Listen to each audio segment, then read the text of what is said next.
Well, good evening, everybody. Or should I say, it's stitching after dark. Welcome to the NeedleBugg. My name is Karen, and I'd like to welcome each and every one of you, and thanks for hanging around all this time. I know I have not made a video for quite a while, and that's why I decided to do a bit of a stitch with me and then be able to fill you in on life's happenings and what's been going on. Because let me tell you folks, it has been a whirlwind. An absolute whirlwind. For those of you that have been around, there goes my clock. It's gonna ding. I'll give it a minute. Sorry about that. It goes every 15 minutes, but this time it's gonna strike an hour. So my apologies for the background noise.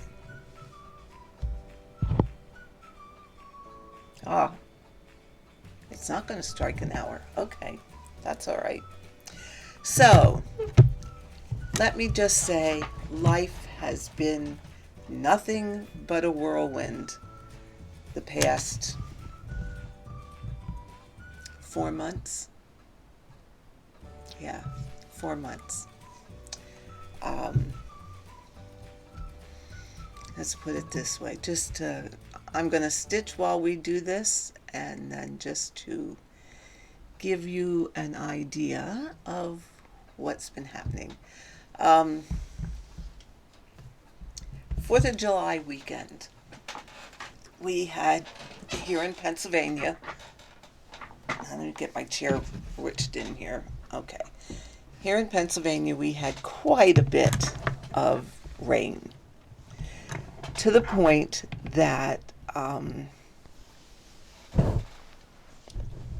when it rains like that, our cellar tends to flood. And it was so bad that the sump pumps that we have down there were not enough to take care of the water that was coming in. So my husband actually spent about 30 hours of no sleep, filling the pump with gas about every 2 to 3 hours during that whole time. Now, we are no spring chickens, as you guys probably already know. My husband is 76 years old, and in all honesty, he was just a mess. It was just a not very good time until that time was finished and the rain had finally stopped and the water was not coming in where we needed the gas pump. He said to me, "That's it. I'm done. This house is going to kill me. We are looking for a new house." Well, let me tell you, I went yahoo, because I have been after him to do this for years. And when I say for years, I mean years. Like maybe the last at least 10 or more. So, needless to say, Karen went on the internet very quickly to start looking on, I think I went to Zillow first, to start looking for what was available around where we lived. Because we really didn't want to move out of the area. And I happened to go on, I want to say it was Realtor.com. another site to look for houses that are available. Well, while I was on that site, it had you fill out a questionnaire. So, hey, you know me, I filled it out. And then I started getting all these text messages or emails from different realtors. Like, we'll help you find a house, and, offering their services as they do. And we read through them. And there was one particular email, when I read it, I said to Glenn, this is going to be our realtor.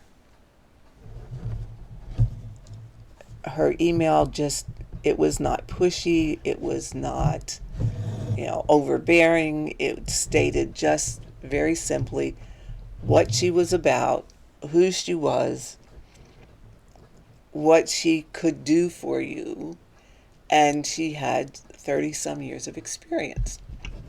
And I went, wow, this sounds like my kind of lady. So I messaged her back and I said, can we set up a time to talk?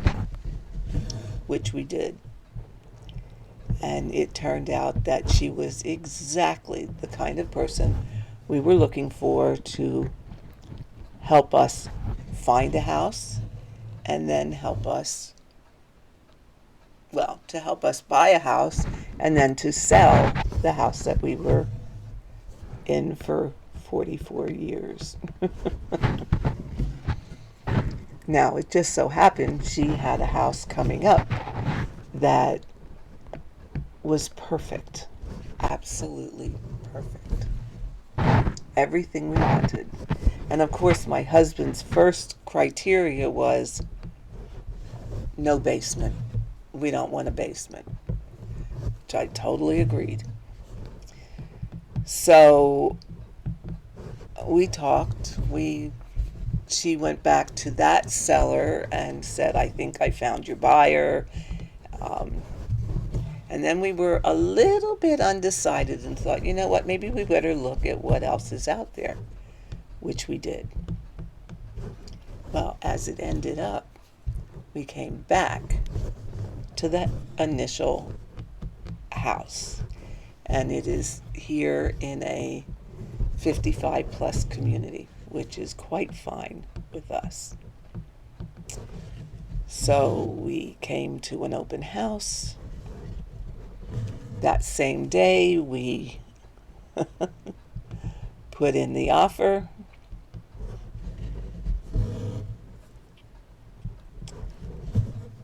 They accepted our offer because the really fantastic part of this was it was the son of the woman that lived here that was selling the house, and she had just recently passed away, and he did not want to have to deal with all the furnishing. So he was looking for someone who would take all the furniture for an additional price added on to the selling price of the house. Well, let me tell you, we jumped on that and said, absolutely, we would do that. He gave us a price range of between this price and this price. That's what he was willing to accept. We gave him the high end of what he would accept and signed all the paperwork, and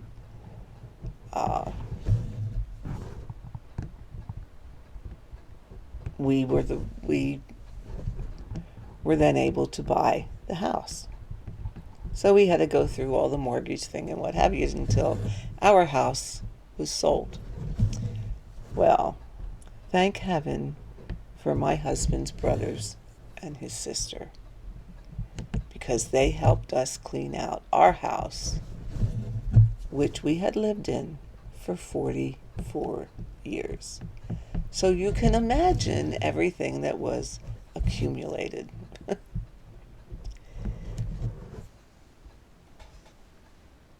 Well, we got it cleaned out. We made settlement. Now, keep in mind, this was the 4th of July we started looking. We made settlement on this house August 21st. We had our house cleaned out, ready to go, up for sale. We moved here August 22nd. Now, mind you, all we really had to bring was our personal things because all the furniture was already here. We sent our furniture to a local auction house that's nearby and sold it all there. We put our house oh my goodness, this is something. We put our house up. Well, we first put it on the market as coming soon. And then it went officially listed for sale on, let me think, September the 5th at midnight. So the 4th, as soon as it changed to the 5th, it was up for sale. Okay? It was sold by 7 a.m. that same day. Okay, there was a bid put in by 7 a.m. that same day, and it was above our asking price. It was, I'm willing to make early settlement, which was exactly what we wanted. And we said, okay, you have a deal. We made settlement today. No, I lie. We made settlement yesterday. So, basically, from July, August, September, till October 15th, we decided to move. We looked for a house. We bought a house. We cleaned out and downsized our house. And we made settlement on our house in basically 3 months. August, September, October.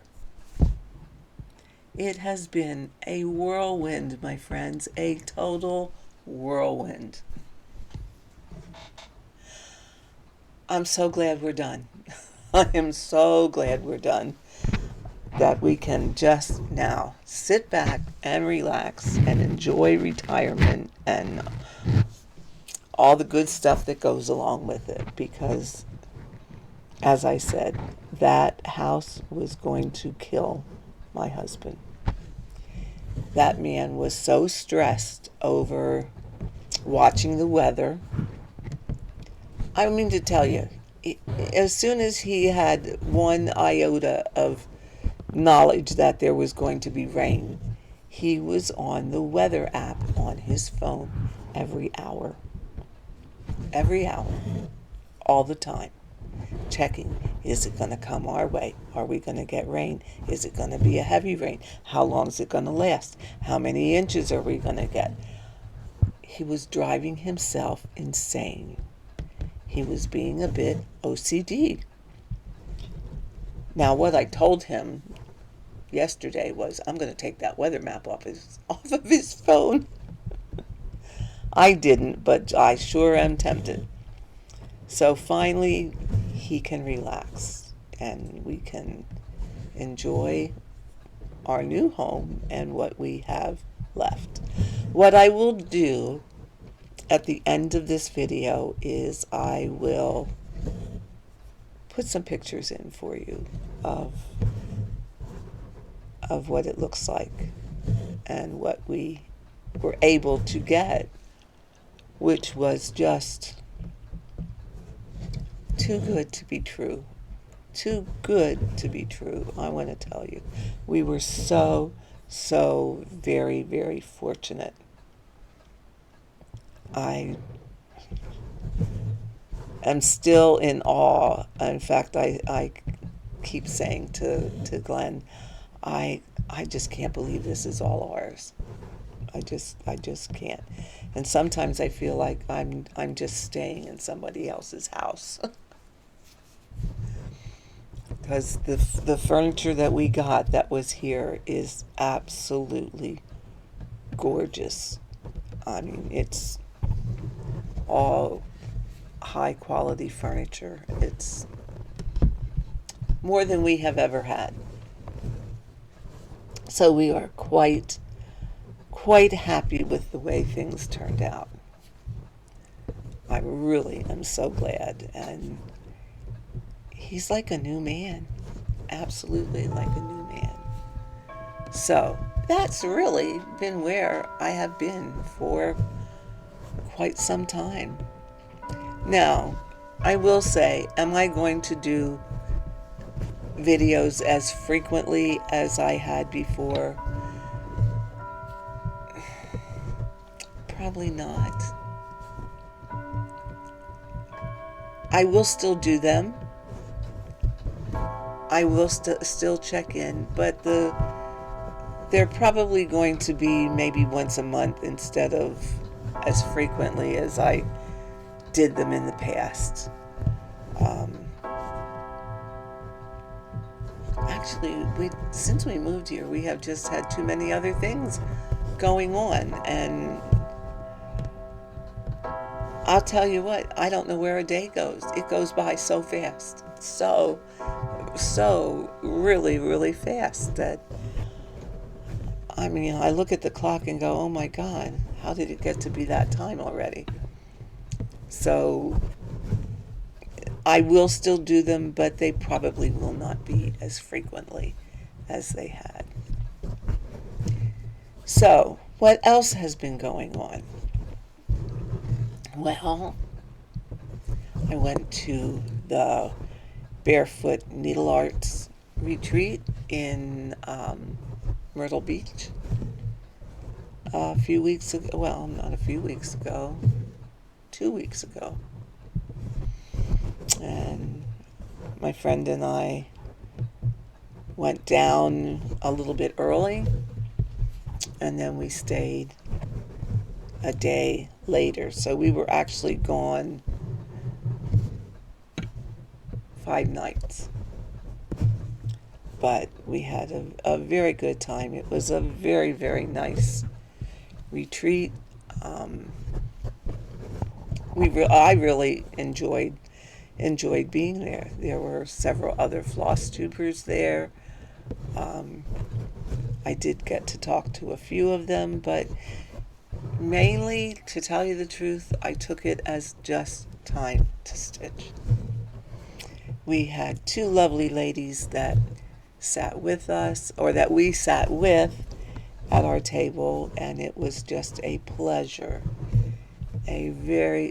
Just a pleasure to spend the time with them. So, Melody and Lori, I think I got that right.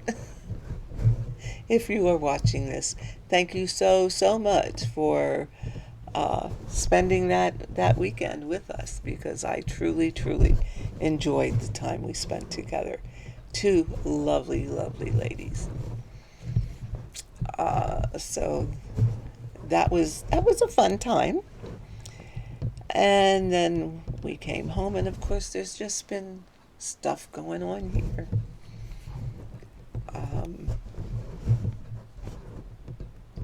Yeah. But what I did also want to talk about a little bit. Now, I'm thinking this is probably not going to be a very long video. But I do have one thing I really want to mention, because I'd like your help. Or I'd like you guys to help test out a theory.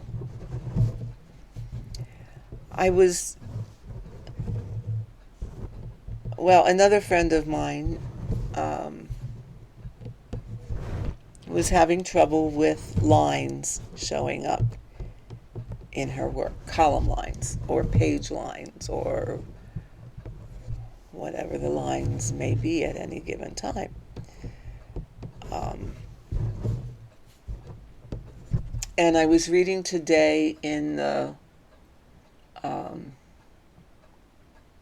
what group? What Full Coverage Fanatics, of someone who was stitching block by block, and was getting lines. So, this friend and I have been testing out a theory to try and avoid lines or try and prevent lines. Let me mark off my stitches here so I don't lose my place. It's too easily done. Now, I will say, and as most of you are aware, most often lines are a matter of tension. It is an issue with the tension of your stitches and how hard, for lack of a better word, you pull your thread when you're completing your X's. Now that's pretty much a given, and that of course makes total sense of where the lines could come from. Okay. Now, in the conversations I was having with this other friend of mine, we talked about what happens to your ground fabric when you're stitching. Okay. So I'm going to try and show you over here in a separate area because I can take it out then. We talked about when you stitch and you put a lot of tension or you pull really hard on that thread, what is that doing to the fabric threads?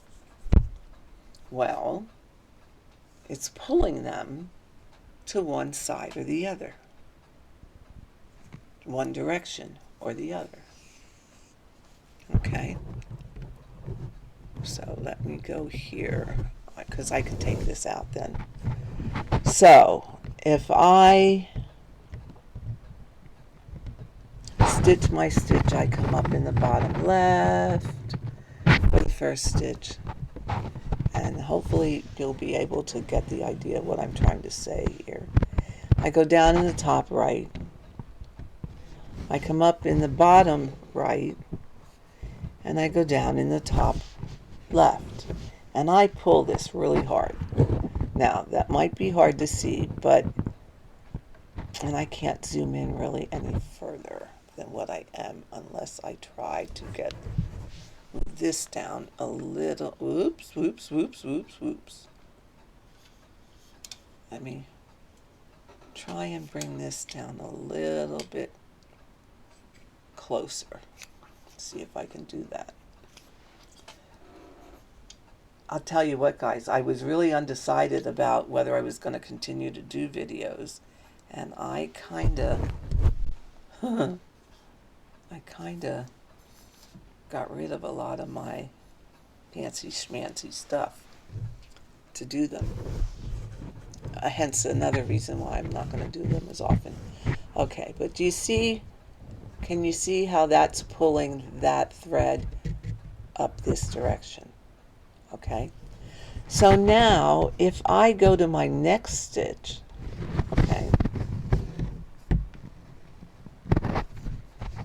and I go down in this hole, all right, So I came up in the top right. I'm going down in the bottom left, and I'm going to go over here to the bottom right to go up. I'm going to pull this way.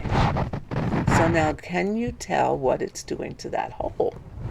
Again, it's a little bit hard to see because I really can't get any closer. Oh, maybe here I can. All right. Let's focus here again. Oh, phooey patooey here. Hold on a second. Let me find my app to see if I can focus it a little better.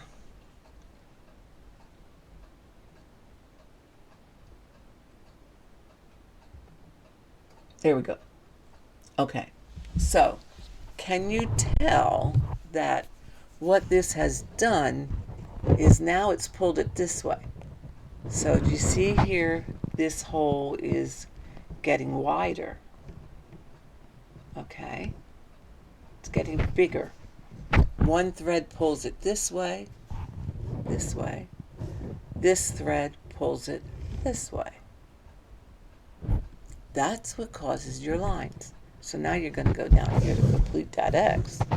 All right. Now maybe the next stitch we're going to come up here. So okay, so now I pulled really hard here. And now I'm going to come up here. And I'm going to go down up here. And I'm going to do the same thing. It's going to pull again. All right. That's what is making your lines. So whenever you have the joins of, okay, you're doing 10 stitches wide down a column. Whenever you have this column meeting this column, you're pulling, what happens is the fabric thread is actually pulled in two different directions, which makes a wider hole. So the theory now, and I would love, love, love, love if some of you would test this out and then leave me a note in the comments or shoot me an email or instant message me or whatever to tell me what your result is. But now I'm thinking, if you always execute your X in the same sequence, meaning if I always, and I'm just picking a method, each of you have a way that you always make your X, so use that. But I always come up in my bottom left, I go down in the top right, I come up in the bottom right, and I drop my needle, it slides out of the hole, the story of my life. I come up in the bottom right, I go down in the top left. My next stitch, I come up in the bottom left, go down in the top right, come up in the bottom right, go down in the top left. Same thing again. Now what's happening is, if you think about this, and it takes a little bit of thinking, what happens is every X, every one, is putting the same pull on the fabric threads. Okay? So, I mean, even if you do it top right, bottom left, and then get a little bit of a knot, you can pull that out. Top left, bottom right. Now do it again. Top right, bottom left. Top left, bottom right. Every X is putting the same pull on the fabric threads. Okay. Top right. Okay. So that's pulling it this way. Bottom left. Get that out of the way. Move, move. There we go. Top left. So now it's pulling it this way. Bottom right. Again, the next stitch, I'm pulling it this way. Do you see, every time you consistently have the same pull on every intersection of thread, which for me has prevented a column line. It's also worked very well for the friend of mine that has also been testing it out with me. She was getting lines. She started doing this and she has not gotten any. So I would really, really love if some of you could try that and see, does it help prevent the lines? It's just my own theory. And you guys know me, I'm always trying to come up with something to, how can we do this better? I think this way would help a lot. Now, what you're probably saying to me is, well, I stitch cross country, so I don't know how I can do that, because sometimes maybe you're stitching here and you need to go up here, or what, it depends on how far you jump. What I have been doing is I have been kind of staying in a column, but then when I run out of that color in the column, I will keep going around until I use up my strand of floss, because I hate to put floss back on my organizer. So I will try and finish the thread if I can. But I still, oh sorry, I keep bumping this. Even when I travel, I still try and do the sequence of the stitch the same directions. That same sequence. Bottom left, top right, bottom right, top left.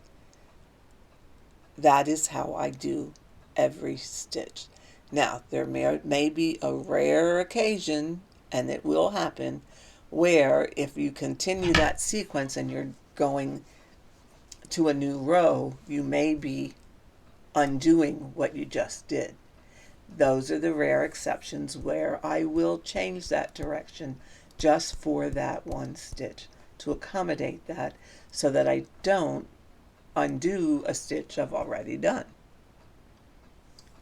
But I would really be curious and really appreciate if some of you would try that, so we could test out this theory, and maybe that is something that will help other folks with preventing lines. And that's my whole thought in doing this, is how can we, or is there something that I can come up with to help reduce the lines that people get in their work. I remember it's been quite some time ago, where a woman asked me about lines and asked me about diagonal stitching, and oh my goodness, the lines in her piece were absolutely heartbreaking. the whole top half of her piece had just column line after column line after column line. She switched to diagonal stitching halfway through, so the bottom half of her piece was being done in diagonal, and she did not have one line at all. She ended up taking that piece to the framer to see, can he pull those out when he mounts the piece to be framed, and his comment to her was, I can't. I just can't. I don't know how to. He didn't know either. He didn't know how to, or they were that severe that they were not going to pull out. You know, for some people, how can I say, it depends on the degree of tension that people put on their stitches. If the tension isn't, it's maybe tighter than it needed to be, but it's not terribly pulled terribly tight, yes, sometimes you can get those lines out by washing and then ironing and then stretching it, and you can pull those lines out. However, if someone has really, how can I say, tight tension, or they pull on that thread really hard, you may not be able to get those lines out. So if we can find a method or a sequence to stitch those X's that helps to prevent that in the first place, I mean, that's just ideal for everybody. And as I said, there are going to be times where that's just not going to be possible to do because you're going to unstitch what you already stitched. But for the most part, I have been finding that I can sequence the execution of my X the same every time. Now, what I do and what I'm doing is, let me see if I can, let me see, give you a little less zoom here and back out a little bit. There we go. Okay.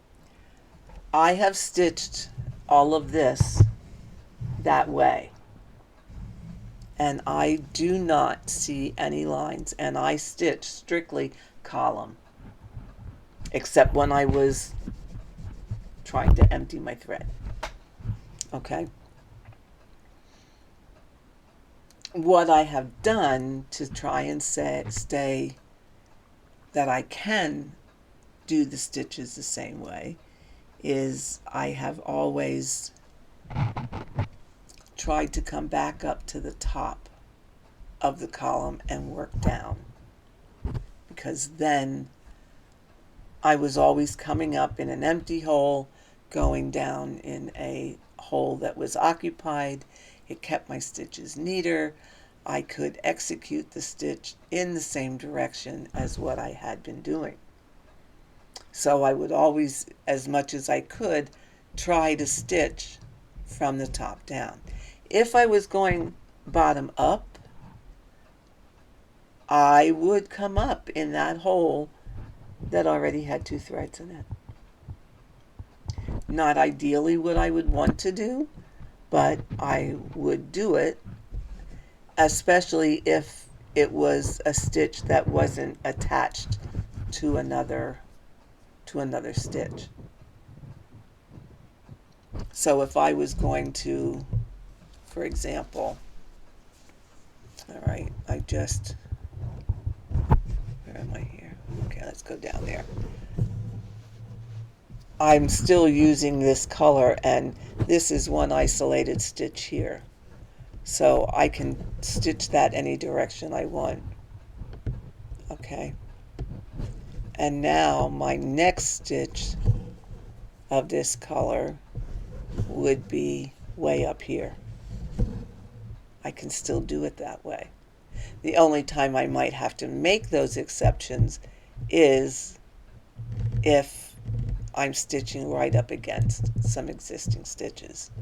So I think for the most part it can be done. And I really, really am curious what other people find. So if there are any of you out there that would like to experiment a bit and give that theory a test, I would absolutely love to hear what the result is for you. Like I said, it's just a theory, but it may just solve some mystery of where do my lines come from? Why do I get lines? And how can I prevent them from happening? I mean, because really, honestly, no one wants to have lines in their work. No one.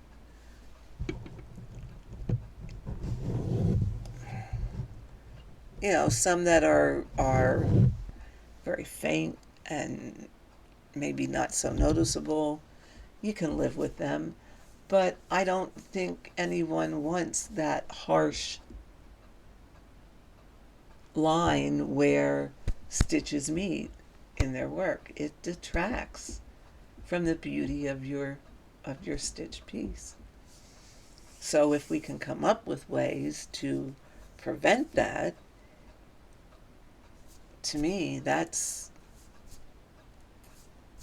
all a good thing. So I ask, give it a try. See what happens for you. Because every stitcher is different. I stitch one way. I've been stitching for a very long time, as you all know. So my tension has developed over the years that it is what it is, and no, I can't change it because it's just what I have always done. And your muscle memory and all of that stuff, it's how I stitch. And I have a hard time sitting here and trying to pull really hard on a stitch, because that's just not what I do. I put my needle through, I pull my thread through, and as soon as it starts to grab that it's laying where it should, I stop and I move to the next leg of the stitch. There are those, and it's not, your way is your way and your way is okay. But there are those people that really give it that extra yank, and if that's your comfort zone, great. If we can help you prevent a line even when that happens, that would be great too, because if you execute every stitch the same way, every stitch is going to have, or every leg of a stitch is going to have the same pull on it, and will that help prevent the lines? That's what I want to try and figure out.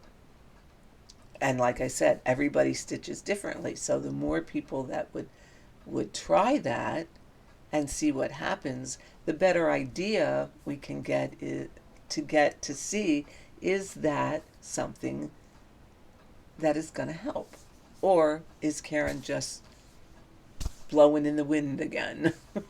Does she come up with these crazy ideas and yep, it's a crazy idea. She's being nutsy cuckoo, and that's never going to work, and blah, blah, blah. And if that is what it is, so be it. But at least we gave it some thought. At least we gave it a try. And we either proved it, or we said, yep, Karen's off her rocker one more time. And you know what? If that's the way it is, I am okay with that. I really am. I would like honest opinions, honest test stitching, and let's see what happens. So, yeah, so be it. See, and now I am moving because I didn't need this color, but I wanted a color that was going to show up for you guys. Because let me tell you what, my friends, stitching white on white, and there's a lot of white down here in the bottom, is as bad, if not worse, than stitching blue, and then there's blue, and then there is even more blue. Needless to say, as you see, I have not gotten a whole lot done on Adam's stocking because life has just been a true whirlwind. Hopefully it will now settle down. But what I am at is, let me check for you. I am at 19.68%. So I just about have 20% done. So let's see if I can give you an idea. I don't want that, I want this. Oh, don't want that either. No, not that either. I have to remember which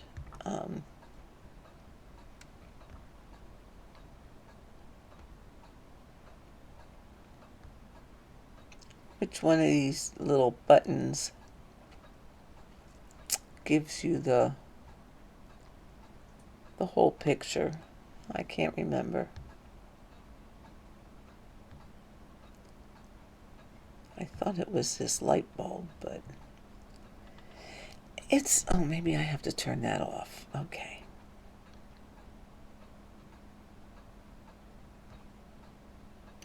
Here we go.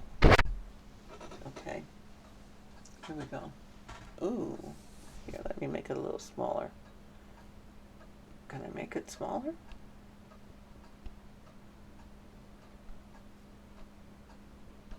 It's about as small as I can make it. But this blue area is what I have completed, and then that's the whole rest of the stocking. That's what I have to go. Because as you remember, folks, this had coffee spilled on it twice.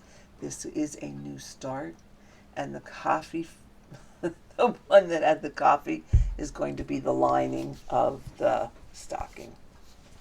So that's where we're at with that. So I said this wasn't going to be a really long video, and here I am at almost 50 minutes. How did that happen?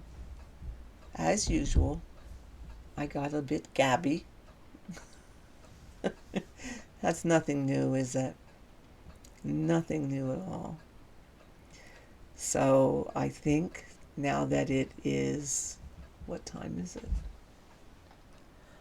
Just about 12:30, and I have an early day tomorrow to go with my sister-in-law to Costco. So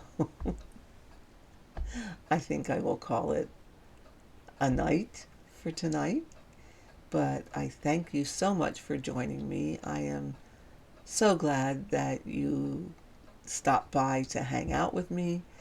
And like I said, I will not be doing videos as often, but I will still be checking in about maybe once a month or so, to let you know what's going on, to let you know what I'm stitching. Yeah, speaking of, I have some other things that are taking up my time that I haven't been stitching quite as much. I have, on Pandemic, I only have 10% to go, about 7,000 stitches. So next time I will show you that. I am crocheting a baby blanket for my stepdaughter's son and his wife, who are having a baby, so that would be a step great grandchild.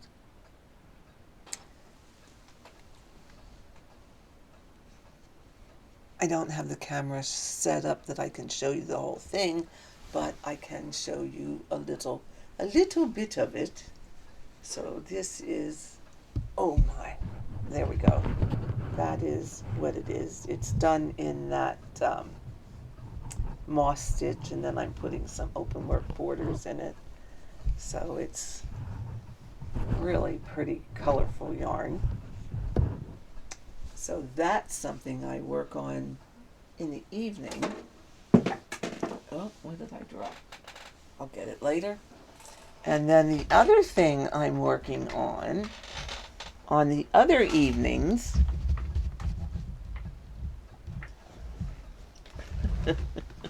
is I'm doing something called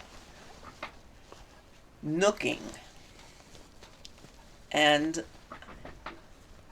nooking is it's actually crocheting, but it looks like knitting. And what I am nooking, which is Knooking, is a sock.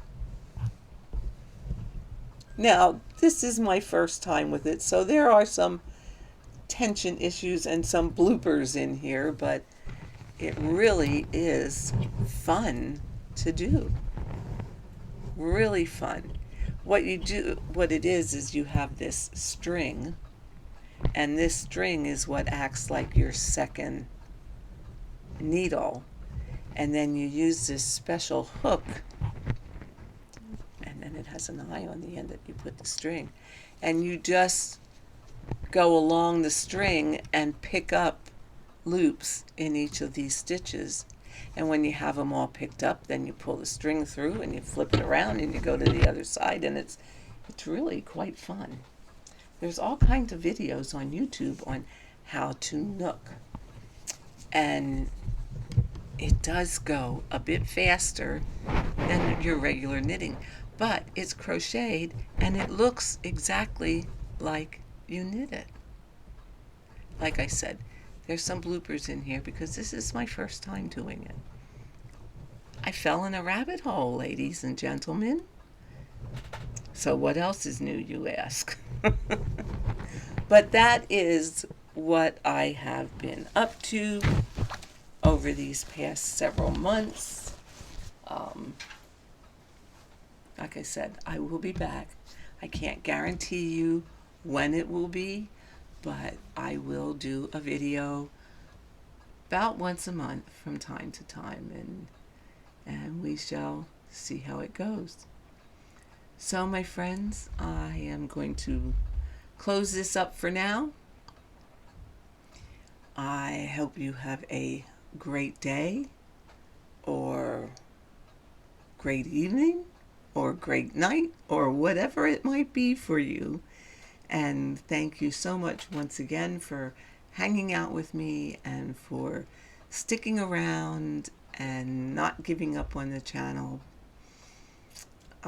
It is very, very much appreciated. So enjoy your stitching.